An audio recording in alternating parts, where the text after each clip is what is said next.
ಕರ್ನಾಟಕದ ಎಲ್ಲ ಮನಸ್ಸುಗಳಿಗೆ ನಮಸ್ಕಾರ ರೀ. ಕನ್ನಡದ ವರ ಕವಿ, ಕನ್ನಡದ ಶ್ರೇಷ್ಠ ಕವಿ, ಕರ್ನಾಟಕದ ಕವಿ ಕುಲತಿಲಕ ಎಂದು ಬಿರಿದಾಂಕಿತರಾದ ದ.ರಾ. ಬೇಂದ್ರೆಯವರ ಕವಿ ಪರಿಚಯವನ್ನು ಈ ವಿಡಿಯೋದೊಳಗೆ ಪ್ರಸ್ತುತಪಡಿಸಿರುವಂಥದ್ದು. ಹಾಗಾಗಿ ವಿಡಿಯೋ ಸಂಪೂರ್ಣವಾಗಿ ನೋಡ್ರಿ. ದ.ರಾ. ಬೇಂದ್ರೆಯವರ ಕವಿ ಪರಿಚಯ. ದ.ರಾ. ಬೇಂದ್ರೆಯವರ ಪೂರ್ಣ ಹೆಸರು ದತ್ತಾತ್ರೇಯ ರಾಮಚಂದ್ರ ಬೇಂದ್ರೆ. ಇವರು ಧಾರವಾಡದ ಸಾಧನಕೆರೆಯಲ್ಲಿ ಜನವರಿ 31, 1896ರಲ್ಲಿ ಜನಿಸ್ತಾರೆ.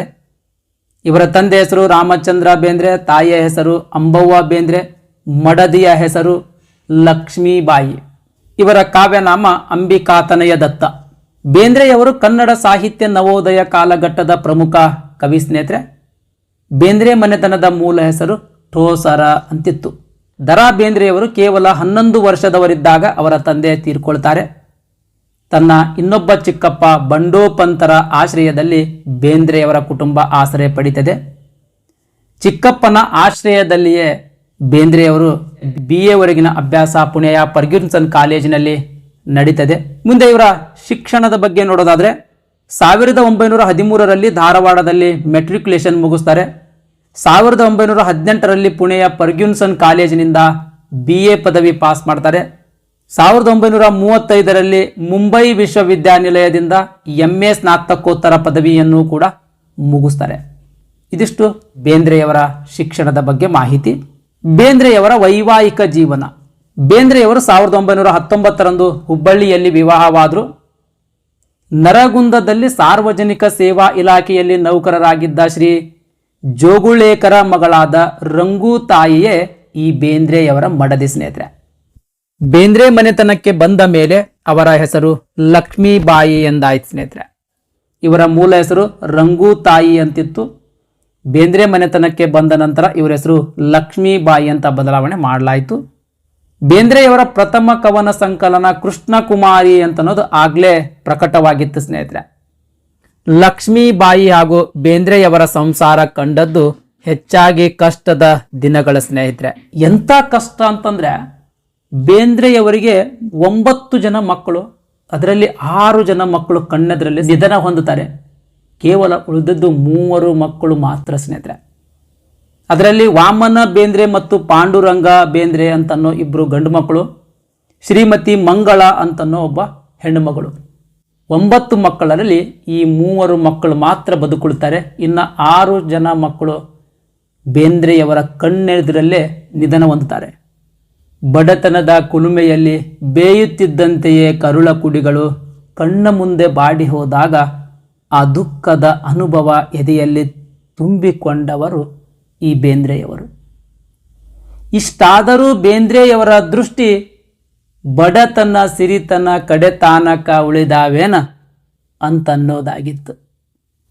ಅಲ್ಲದೆ ಅವರ ಕಾವ್ಯದ ಮೂಲ ದೃಷ್ಟಿ ಎನ್ನ ಪಾಡೆನಗಿರಲಿ ಅದರ ಹಾಡನ್ನಷ್ಟೇ ನೀಡುವೆನು ರಸಿಕ ನಿನಗೆ ಎಂಬ ರಸಯೋಗಿಯ ಸಂಕಲ್ಪದಿಂದ ಪ್ರಚೋದಿತವಾದದ್ದಿತ್ತು ಸ್ನೇಹಿತರೆ.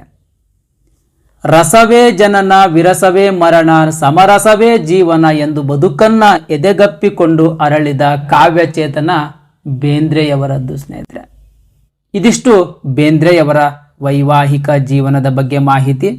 ಬೇಂದ್ರೆಯವರ ವೃತ್ತಿ ಜೀವನ. ತಮ್ಮ 28ನೇ ವಯಸ್ಸಿನಲ್ಲಿ ಮಾತೃವಿಯೋಗ, ಮಧ್ಯ ಸೊಂಡೂರು ಸಂಸ್ಥಾನ, ಈ 2 ಸಂಸ್ಥಾನಗಳಲ್ಲಿ ಸ್ವಲ್ಪ ಕಾಲ ನೌಕರಿ ಮಾಡ್ತಾರೆ. 1 ವರ್ಷ ನೌಕರಿ ಇಲ್ಲದೆ ಅಲಿದಾಡ್ತಾರೆ, ಅಂದ್ರೆ ಉದ್ಯೋಗಕ್ಕಾಗಿ ಅಲಿದಾಡ್ತಾರೆ. 1925ರಿಂದ 32ರವರೆಗೆ ವಿಕ್ಟೋರಿಯಾ ಹೈಸ್ಕೂಲಿನಲ್ಲಿ ವಿವಿಧ ಕ್ಷೇತ್ರಗಳಲ್ಲಿ ಕಾರ್ಯನಿರ್ವಹಿಸ್ತಾರೆ. ನರಬಲಿ ಕವನದ ಕಾರಣದಿಂದಾಗಿ ಬೇಂದ್ರೆಯವರನ್ನ 3 ತಿಂಗಳು ಕಾರಾಗೃಹದ ಶಿಕ್ಷೆಯನ್ನು ವಿಧಿಸಲಾಗ್ತದೆ. ಮತ್ತೆ ಅಲೆದಾಟ, ಅಂದರೆ ಉದ್ಯೋಗಕ್ಕಾಗಿ ಅಲೆದಾಟ. 1935ರಿಂದ 40ರವರೆಗೆ ಅಂದರೆ ಬರೋಬ್ಬರಿ 5 ವರ್ಷಗಳ ಕಾಲ ನಿರುದ್ಯೋಗರಾಗಿರ್ತಾರೆ. ಅನಂತರ ಅಣ್ಣ ಮಾಸ್ತಿಯವರ ಬೆಂಬಲದಿಂದ ಜೀವನ ಪತ್ರಿಕೆ ಎಂಬ ಸಂಪಾದಕನೆಂಬ ಗೌರವ ವೃತ್ತಿ ದೊರಕ್ತದೆ. 1942-43ರಲ್ಲಿ ಪೂನಾದ, ಇದು ಸ ಆಗ್ಯದ ಸ್ನೇಹಿತರೆ, ದ ಮಾಡ್ಕೊಳ್ರಿ, ಪೂನಾದ ಕಾಮರ್ಸ್ ಕಾಲೇಜಿನಲ್ಲಿ ಅರ್ಧಕಾಲಿಕ ಕನ್ನಡ ಅಧ್ಯಾಪಕ ವೃತ್ತಿಯು ಕೂಡ ಮಾಡ್ತಾರೆ. 1 ವರ್ಷ ಗದುಗಿನ ಚೌಹಾನ ಪ್ರೌಢಶಾಲೆಯಲ್ಲಿ ಶಿಕ್ಷಕ ವೃತ್ತಿ, ಆಮೇಲೆ ಮತ್ತೆ 1 ವರ್ಷ ಹುಬ್ಬಳ್ಳಿಯ ನ್ಯೂ ಇಂಗ್ಲಿಷ್ ಸ್ಕೂಲಿನಲ್ಲಿ ಒಪ್ಪತ್ತಿನ ಶಿಕ್ಷಕರಾದರು. ಅನಂತರ 1944ರಿಂದ 56ರವರೆಗೆ ಸೊಲ್ಲಾಪುರದ DAV ಕಾಲೇಜಿನಲ್ಲಿ ಕನ್ನಡ ಪ್ರಾಧ್ಯಾಪಕರಾಗಿ ಕಾರ್ಯನಿರ್ವಹಿಸಿದರು. ಬೇಂದ್ರೆಯವರ ವೃತ್ತಿ ಜೀವನದಲ್ಲೇ ಸುದೀರ್ಘ ಕಾಲ ಸೇವೆ ಸಲ್ಲಿಸಿರುವಂಥ ಸಂಸ್ಥೆ ಅಂತಂದರೆ ಅದು DAV ಕಾಲೇಜು ಸ್ನೇಹಿತರೆ. ಸುಮಾರು 12 ವರ್ಷಗಳ ಕಾಲ ಆ ಹುದ್ದೆಯಲ್ಲೇ ಇದ್ದ ಅವರಿಗೆ 60 ವರ್ಷವಾಯಿತು ಅಂತ ಅಲ್ಲಿ ನಿವೃತ್ತಿ ಘೋಷಿಸ್ತಾರೆ. ಮುಂದೆ ಬೇಂದ್ರೆಯವರು 1956ರಲ್ಲಿ ಧಾರವಾಡದ ಆಕಾಶವಾಣಿಯಲ್ಲಿ ಮೊದಲು ಪ್ರೊಡ್ಯೂಸರ್ ಆಗಿ ನಂತರ ಸಲಹೆಗಾರರಾಗಿಯೂ ಕೂಡ ಸೇವೆ ಸಲ್ಲಿಸ್ತಾರೆ. ಸರ್ಕಾರಕ್ಕೆ ಆಕಾಶವಾಣಿಯ ಕಾರ್ಯದರ್ಶಿಯಾಗಿ ಕಾರ್ಯನಿರ್ವಹಿಸುತ್ತಿದ್ದ ಶ್ರೀ PM ಲಾಡ್ ಅವರ ಮೂಲಕ ಬೇಂದ್ರೆಯವರಿಗೆ ಧಾರವಾಡದ ಈ ಆಕಾಶವಾಣಿಯಲ್ಲಿ ಉದ್ಯೋಗ ದೊರೆತಿರುವಂಥದ್ದು ಸ್ನೇಹಿತರೆ. ಇಡೀ ಬದುಕಿನ ತುಂಬ ಉದ್ಯೋಗ ನಿರುದ್ಯೋಗಗಳ ಚೆಲ್ಲಾಟ, ಈ ಮಧ್ಯೆಯೂ ಧೃತಿಗೆಡದ ಕವಿಚೇತನ ಬೇಂದ್ರೆಯವರದ್ದು ಸ್ನೇಹಿತರೆ. ಇದಿಷ್ಟು ಬೇಂದ್ರೆಯವರ ವೃತ್ತಿ ಜೀವನದ ಬಗ್ಗೆ ಮಾಹಿತಿ. ಬೇಂದ್ರೆಯವರ ಸಾಹಿತ್ಯ. ಬೇಂದ್ರೆಯವರ ಬದುಕಿನಲ್ಲಿ ಅಂಬು ತಾಯಿ ಅಂದರೆ ಬೇಂದ್ರೆಯವರ ತಾಯಿಯೇ ಅವರ ಬದುಕಿನ ಮೊದಲ ಪ್ರೇರಕ ಶಕ್ತಿಯಾಗಿದ್ದರು. ಅವರ ಸಂಕೇತವಾಗಿಯೇ ತಮ್ಮ ಕಾವ್ಯನಾಮವನ್ನು ಅಂಬಿಕಾತನೆಯ ದತ್ತ ಎಂದು ಮಾಡಿಕೊಂಡಿರುವಂಥದ್ದು. ಉದಯವಾಗಲಿ ನಮ್ಮ ಚಲುವ ಕನ್ನಡ ನಾಡುಗೀತೆಯ ಕವಿ ಹುಯಿಲಗೊಳ ನಾರಾಯಣರು ಇವರ ಶಿಕ್ಷಕ ವರ್ಗದಲ್ಲಿ ಒಬ್ಬರಾಗಿದ್ದರು.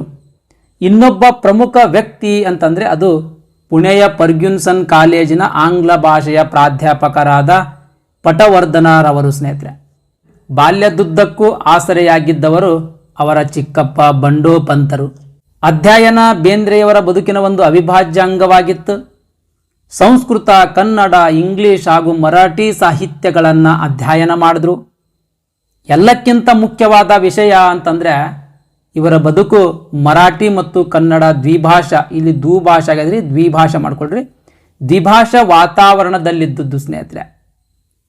ಎಲ್ಲಕ್ಕಿಂತ ಮುಖ್ಯವಾದ ವಿಷಯ ಅಂತಂದರೆ ಇವರ ಬದುಕು ಮರಾಠಿ ಮತ್ತು ಕನ್ನಡ ದ್ವಿಭಾಷಾ ವಾತಾವರಣದಲ್ಲಿದ್ದದ್ದು.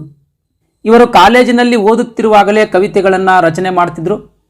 1918ರಲ್ಲಿ ಅವರ ಮೊದಲ ಕವನ ಪ್ರಭಾತ ಎಂಬ ಪತ್ರಿಕೆಯಲ್ಲಿ ಪ್ರಕಟವಾಯಿತು. 1925ರಲ್ಲಿ ಪ್ರಕಟವಾದ ಕೃಷ್ಣ ಕುಮಾರಿ ಇವರ ಮೊದಲ ಕವನ ಸ್ನೇಹಿತರೆ. ಇದು ವಾರ್ಧಕ ಷಟ್ಪದಿಯಲ್ಲಿರುವಂಥದ್ದು. ಈ ಕೃಷ್ಣ ಕುಮಾರಿ ಎಂಬ ಕವನ ವಾರ್ಧಕ ಷಟ್ಪದಿಯಲ್ಲಿ ರಚನೆ ಮಾಡಿರುವಂಥದ್ದು.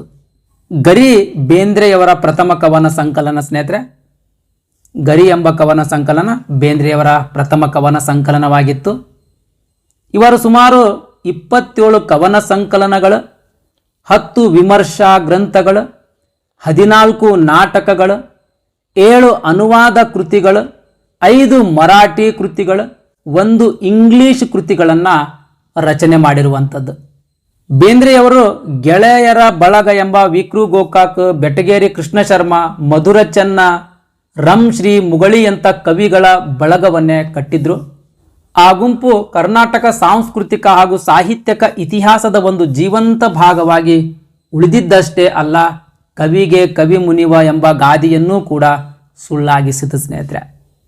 ಅದಕ್ಕಿಂತ ಮುಖ್ಯವಾದ ಮಾತು ಅಂತಂದರೆ ಕನ್ನಡದ ತಮ್ಮ ಸಮಕಾಲೀನ ಕವಿಗಳನ್ನು ಕುರಿತು ಬೇಂದ್ರೆಯವರಿಗಿರುವಂಥ ಧೋರಣೆ ಏನು ಅಂತಂದರೆ ತಮ್ಮ ಸಮಕಾಲೀನ ಕವಿಯನ್ನೇ ಅವರು ಹೊಗಳುವಂಥ ಮನಸ್ಥಿತಿಯುಳ್ಳವರಾಗಿದ್ದರು. ಯುಗದ ಕವಿಗೆ, ಜಗದ ಕವಿಗೆ ನಮಸ್ಕಾರ ಎಂದು ಕುವೆಂಪು ಅವರನ್ನು ಅಭಿನಂದಿಸುತ್ತಾ ಅವರ ಚಿತ್ರಾಂಗದ ಕಾವ್ಯವನ್ನು ಕುರಿತು ಹೇಳುವಾಗ ಹಿಂದಿನ ಮಹಾಕಾವ್ಯವನ್ನೂ ಮೀರಿಸಲಿದೆ ಈ ಕಾವ್ಯ ಎಂದು ಅಭಿಮಾನ ಪಟ್ಟಿದ್ದು ಬೇಂದ್ರೆಯವರ ಮುಕ್ತ ಪ್ರಶಂಸೆಯ ಕವಿ ಹೃದಯವನ್ನು ಪರಿಚಯಿಸ್ತದ್ರಿ. ಬೇಂದ್ರೆಯವರ ಕಾವ್ಯದ ವೈಶಿಷ್ಟ್ಯ ಅಂತಂದರೆ ಬದುಕೇ ಕಾವ್ಯವಾಗುತ್ತಾ ಹೋಗುವ ಪವಾಡ ಸದೃಶ ಶಕ್ತಿ ಸ್ನೇಹಿತರೆ. ನೀ ಹಿಂಗ ನೋಡಬೇಡ ನನ್ನ, ನಾನೊಂದು ನೆನೆದರೆ, ಸಖಿಗಿಂತ, ನಾದಲೀಲೆ, ಪಾಡು, ಹೋದ ಬುಧವಾರ ಇಂಥ ಕವಿತೆಗಳು ಅವರ ಬದುಕಿಗೆ ತೀವ್ರವಾದ ಆಘಾತ ಉಂಟು ಮಾಡಿದ ಮಗನ ಸಾವು, ಸಂಸಾರದ ವಿರಸ, ತನ್ನ ಬದುಕಿನ ಕತೆ ವ್ಯಥೆಗಳು, ಮಡದಿ ತನ್ನನ್ನು ಬಿಟ್ಟು ಹೋದದ್ದು ಇಂಥ ಘಟನೆಗಳಿಂದ ಮೂಡಿದವುಗಳಾಗಿದ್ದವು ಸ್ನೇಹಿತರೆ. ಕನ್ನಡದಲ್ಲಿ ಬೇಂದ್ರೆಯವರಷ್ಟು ವಿಪುಲವಾಗಿ ಹಾಗೂ ಕಾವ್ಯಮಯವಾಗಿ ಕೌಟುಂಬಿಕ ಗೀತೆಗಳನ್ನು ರಚಿಸಿದ ಕವಿಯನ್ನ ಕಾಣುವುದು ಕಷ್ಟ. ಗಂಡು ಹೆಣ್ಣಿನ ಪ್ರೀತಿ ಹಾಗೂ ವಿರಸ ವಿಕೋಪಗಳನ್ನು ತುಂಬಾ ಕಾವ್ಯಮಯವಾಗಿಸಿದ ಪ್ರತಿಭೆ ಬೇಂದ್ರೆಯವರದ್ದು. ಬೇಂದ್ರೆಯವರ ಕವನ ಸಂಕಲನಗಳ ಕೃಷ್ಣಕುಮಾರಿ, ಗರಿ, ಮೂರ್ತಿ ಮತ್ತು ಕಾಮಕಸ್ತೂರಿ, ಸಖಿಗೀತ, ವಿನಯ ಉಯ್ಯಾಲೆ, ನಾದಲೀಲೆ, ಮೇಘದೂತ, ಹಾಡು ಪಾಡು, ಗಂಗಾವತರಣ, ಸೂರ್ಯಪಾನ, ಹೃದಯ ಸಮುದ್ರ, ಮುಕ್ತ ಕಂಠ, ಚೈತ್ಯಾಲಯ, ಜೀವಲಹರಿ, ಅರಳು ಮರಳು, ನಯನ, ಸಂಚಯ, ಉತ್ತರಾಯಣ, ಮುಗಿಲ ಮಲ್ಲಿಗೆ, ಯಕ್ಷ ಯಕ್ಷಿ, ನಾಕು ತಂತಿ, ಮರ್ಯಾದೆ, ಶ್ರೀಮಾತ, ಬಾಹತ್ತಿರ, ಇದು ನಭೋವಾಣಿ, ವಿನಯ, ಮತ್ತೆ ಶ್ರಾವಣ ಬಂತು, ಒಲವೇ ನಮ್ಮ ಬದುಕು, ಚತುರೋಕ್ತಿ ಮತ್ತು ಇತರ ಕವಿತೆಗಳು, ಪರಾಕಿ, ಕಾವ್ಯವೈಖರಿ, ತಾ ಲೆಕ್ಕಣಕಿ, ತಾ ದೌತಿ, ಬಾಲಬೋಧೆ, ಚೈತನ್ಯದ ಪೂಜೆ, ಪ್ರತಿಬಿಂಬಗಳು. ಇವಿಷ್ಟು ಬೇಂದ್ರೆಯವರ ಕವನ ಸಂಕಲನಗಳು. ನೆಕ್ಸ್ಟ್ ನಾಟಕಗಳು.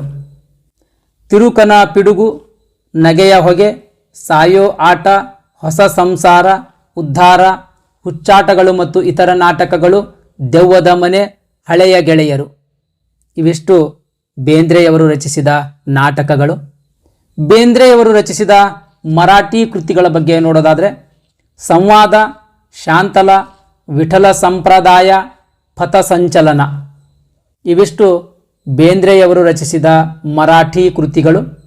ಕಥಾ ಸಂಕಲನಗಳು ನಿರಾಭರಣ ಸುಂದರಿ, ಮಾತೆಲ್ಲ ಜ್ಯೋತಿ ಇವೆರಡೂ ಬೇಂದ್ರೆಯವರು ರಚಿಸಿದ ಕಥಾ ಸಂಕಲನಗಳು. ನಡೆದು ಬಂದ ದಾರಿ ಇದು ಬೇಂದ್ರೆಯವರ ಆತ್ಮಕಥೆ ಸ್ನೇಹಿತರೆ. ನಡೆದು ಬಂದ ದಾರಿ ಬೇಂದ್ರೆಯವರ ಆತ್ಮಕಥೆ. ನೆಕ್ಸ್ಟ್ ಬೇಂದ್ರೆಯವರು ರಚಿಸಿದ ವಿಮರ್ಶಾ ಕೃತಿಗಳ ಬಗ್ಗೆ ನೋಡೋದಾದರೆ ಸಾಹಿತ್ಯ ಮತ್ತು ವಿಮರ್ಶೆ, ಸಾಹಿತ್ಯ ಸಂಶೋಧನೆ, ವಿಚಾರ ಮಂಜರಿ, ಕನ್ನಡ ಸಾಹಿತ್ಯದ 4 ರತ್ನಗಳು, ಕುಮಾರವ್ಯಾಸ ಪುಸ್ತಿಕೆ, ಮತಧರ್ಮ, ಮಹಾರಾಷ್ಟ್ರ ಸಾಹಿತ್ಯ, ಪಥಸಂಚಲನ, ಕವಿ ಲಕ್ಷ್ಮೀಶನ ಜೈಮಿನ ಭಾರತಕ್ಕೆ ಮುನ್ನುಡಿ, ಕಾವ್ಯೋದ್ಯೋಗ, ಸಾಹಿತ್ಯದ ವಿರಾಟ್ ಸ್ವರೂಪ, ಆಧುನಿಕ ಮಾನವ. ಇವಿಷ್ಟು ದ.ರಾ ಬೇಂದ್ರೆಯವರು ರಚಿಸಿದ ವಿಮರ್ಶಾ ಕೃತಿಗಳು. ದ.ರಾ ಬೇಂದ್ರೆಯವರ ಅನುವಾದ ಗ್ರಂಥಗಳ ಬಗ್ಗೆ ನೋಡೋದಾದರೆ ಉಪನಿಷತ್ ರಹಸ್ಯ, ಭಾರತೀಯ ನವಜನ್ಮ, ಅರವಿಂದರ ಯೋಗ, ಆಶ್ರಯ ಮತ್ತು ತತ್ವೋದೇಶ, ಗುರು ಗೋವಿಂದ ಸಿಂಗ್, 101 ಕವನ, ಕಬೀರ ವಚನಾವಳಿ, ಭಗ್ನಮೂರ್ತಿ. ಇವೆಲ್ಲವೂ ದ.ರಾ ಬೇಂದ್ರೆಯವರು ರಚಿಸಿದ ಅನುವಾದ ಗ್ರಂಥಗಳು. ನೆಕ್ಸ್ಟ್ ದ.ರಾ ಬೇಂದ್ರೆಯವರ ಭಾಷಣಗಳ ಬಗ್ಗೆ ನೋಡೋದಾದರೆ ಕನ್ನಡ ಸಾಹಿತ್ಯದಲ್ಲಿ 4 ನಾಯಕ ರತ್ನಗಳು, ಮಾತೆಲ್ಲ ಜ್ಯೋತಿ, ಮತಧರ್ಮ ಮತ್ತು ಆಧುನಿಕ ಮಾನವ. ಇವೆಲ್ಲವೂ ದ.ರಾ ಬೇಂದ್ರೆಯವರ ಭಾಷಣಗಳು. ಸಂಪಾದಿತ ಪತ್ರಿಕೆಗಳು ವಾಗ್ಭೂಷಣ ಪತ್ರಿಕೆಯ ಸಂಪಾದಕ ಮಂಡಳಿಯ ಸದಸ್ಯರಾಗಿದ್ದರು. ಸ್ವಧರ್ಮ, ಜಯ ಕರ್ನಾಟಕ ಮತ್ತು ಜೀವನ ಪತ್ರಿಕೆಗಳ ಸಂಪಾದಕರಾಗಿದ್ದರು. ಆಲೂರು ವೆಂಕಟರಾಯ ಮತ್ತು ದ.ರಾ ಬೇಂದ್ರೆಯವರು ಕೂಡಿ ಈ ಜಯ ಕರ್ನಾಟಕ ಪತ್ರಿಕೆ ಸ್ಥಾಪಿಸಿರುವಂಥದ್ದು. 1926ರಲ್ಲಿ ಬೇಂದ್ರೆಯವರು ಧಾರವಾಡದಲ್ಲಿ ಗೆಳೆಯರ ಗುಂಪನ್ನು ಸ್ಥಾಪಿಸಿರುವಂಥದ್ದು. ಮೈಸೂರು ವಿಶ್ವವಿದ್ಯಾಲಯ, ಕರ್ನಾಟಕ ವಿಶ್ವವಿದ್ಯಾಲಯ, ಕಾಶಿ ವಿಶ್ವವಿದ್ಯಾನಿಲಯ, ವಾರಣಾಸಿ ವಿಶ್ವವಿದ್ಯಾನಿಲಯ ಈ 4 ವಿಶ್ವವಿದ್ಯಾನಿಲಯಗಳ ಬೇಂದ್ರೆಯವರಿಗೆ ಗೌರವ ಡಾಕ್ಟರೇಟ್ ಪದವಿ ನೀಡಿ ಸನ್ಮಾನಿಸಿರುವಂಥದ್ದು. ಅಧ್ಯಕ್ಷತೆ ಮೈಸೂರು ಲೇಖಕರ ಗೋಷ್ಠಿಯ ಅಧ್ಯಕ್ಷತೆ ವಹಿಸಿಕೊಂಡಿದ್ರು. 1935ರಲ್ಲಿ ಮುಂಬಯಿಯಲ್ಲಿ ಜರುಗಿದ ಕನ್ನಡ ಸಾಹಿತ್ಯ ಸಮ್ಮೇಳನದ ಕವಿಗೋಷ್ಠಿಯ ಅಧ್ಯಕ್ಷರಾಗಿದ್ದರು. 1943ರಲ್ಲಿ ಶಿವಮೊಗ್ಗದಲ್ಲಿ ನಡೆದ 27ನೇ ಕನ್ನಡ ಸಾಹಿತ್ಯ ಸಮ್ಮೇಳನದ ಅಧ್ಯಕ್ಷರಾಗಿದ್ದರು. ಬಿರುದುಗಳು ಕನ್ನಡದ ವರಕವಿ, ಕರ್ನಾಟಕ ಕವಿ ಕುಲತಿಲಕ, ಶ್ರಾವಣದ ಕವಿ. ಅದಮಾರು ಮಠದವರು ಈ ಕರ್ನಾಟಕ ಕವಿ ಕುಲತಿಲಕ ಎಂಬ ಬಿರುದನ್ನು 1972ರಲ್ಲಿ ನೀಡಿರುವಂಥದ್ದು. ಪ್ರಶಸ್ತಿ ಪುರಸ್ಕಾರಗಳು 1958ರಲ್ಲಿ ಅರಳು ಮರಳು ಕೃತಿಗೆ ಕೇಂದ್ರ ಸಾಹಿತ್ಯ ಅಕಾಡೆಮಿ ಪ್ರಶಸ್ತಿ ದೊರಕಿರುವಂಥದ್ದು. 1965ರಲ್ಲಿ ಮರಾಠಿಯಲ್ಲಿ ರಚಿಸಿದ ಸಂವಾದ ಎಂಬ ಕೃತಿಗೆ ಕೇಳ್ಕರ್ ಪ್ರಶಸ್ತಿ ಲಭಿಸಿರುವಂಥದ್ದು. 1968ರಲ್ಲಿ ಭಾರತ ಸರ್ಕಾರದ ಪದ್ಮಶ್ರೀ ಪ್ರಶಸ್ತಿ ಲಭಿಸಿರುವಂಥದ್ದು. 1973ರಲ್ಲಿ 4 ತಂತಿ ಕೃತಿಗೆ ಜ್ಞಾನಪೀಠ ಪ್ರಶಸ್ತಿ ದೊರಕಿರುವಂಥದ್ದು. ಕನ್ನಡದಲ್ಲಿ ಜ್ಞಾನಪೀಠ ಪ್ರಶಸ್ತಿ ಪಡೆದ 2ನೆಯ ಕವಿ ಸ್ನೇಹಿತರೆ ಇವರು. ಮೊದಲನೆಯ ಕವಿ ಕುವೆಂಪು, 2ನೇ ಕವಿಯೇ ಬೇಂದ್ರೆ ಸ್ನೇಹಿತರೆ. ಬೇಂದ್ರೆಯವರ ಕೆಲವು ಪ್ರಮುಖ ಭಾವಗೀತೆಗಳ ಸಾಲುಗಳ ಬಗ್ಗೆ ನೋಡೋದಾದ್ರೆ, ಇನ್ನೂ ಯಾಕ ಬರ್ಲಿಲ್ಲವ್ವ ಹುಬ್ಬಳ್ಳಿ ಯಾಮ, ವಾರದಾಗ 3 ಸತಿ ಬಂದು ಹೋದಾವ. ಆಮೇಲೆ ನೀ ಹಿಂಗ ನೋಡಬೇಡ ನನ್ನ, ನೀ ಹಿಂಗ ನೋಡಿದರ ನನ್ನ, ತಿರುಗಿ ನಾ ಹ್ಯಾಂಗ ನೋಡಲೇ ನಿನ್ನ. ನೆಕ್ಸ್ಟ್, ನಾರಿ ನಿನ್ನ ಮ್ಯಾರಿ ಮ್ಯಾಗ ನಗಿ ನವೆಲು ಆಡುತ್ತಿತ್ತ, ಆಡುತ್ತಿತ್ತ ಓಡುತ್ತಿತ್ತ ಮುಗಿಲು ಕಡೆಗೆ ನೋಡುತ್ತಿತ್ತ. ಇದು ಒಂದು ಭಾವಗೀತೆ ಸ್ನೇಹಿತರೆ. ನೆಕ್ಸ್ಟ್, ಯುಗ ಯುಗಾದಿ ಕಳೆದರೂ ಯುಗಾದಿ ಮರಳಿ ಬರುತ್ತಿದೆ, ಹೊಸ ವರುಷಕ್ಕೆ ಹೊಸ ಹರುಷಕ್ಕೆ ಹೊಸತು ಹೊಸತು ತರುತ್ತಿದೆ. ಇದು ಒಂದು ಭಾವಗೀತೆ. ನೆಕ್ಸ್ಟ್, ಕುರುಡು ಕಾಂಚನ ಕುಣಿಯುತ್ತಲಿತ್ತು, ಕಾಲಿಗೆ ಬಿದ್ದವರ ತುಳಿಯುತ್ತಲಿತ್ತು. ಇವೆಲ್ಲವೂ ಕೂಡ ಬೇಂದ್ರೆಯವರು ರಚಿಸಿದ ಭಾವಗೀತೆಗಳ ಸ್ನೇಹಿತರೆ. ಹಲವಾರು ಭಾವಗೀತೆಗಳ ರಚನೆ ಮಾಡಿರುವಂಥದ್ದು, ಕೆಲವು ಪ್ರಮುಖ ಭಾವಗೀತೆಗಳನ್ನು ಇಲ್ಲಿ ಪ್ರಸ್ತುತಪಡಿಸಿರುವಂಥದ್ದು ಸ್ನೇಹಿತರೆ. ನಿಧನ: ಬೇಂದ್ರೆಯವರು ಅಕ್ಟೋಬರ್ 26, 1981 ದೀಪಾವಳಿಯಂದು ಮುಂಬೈಯಲ್ಲಿ ನಿಧನರಾದರು ಸ್ನೇಹಿತರೆ. ಇದಿಷ್ಟು ಬೇಂದ್ರೆಯವರ ಪರಿಚಯ ಬಗ್ಗೆ ಮಾಹಿತಿಯಾಗಿತ್ತು.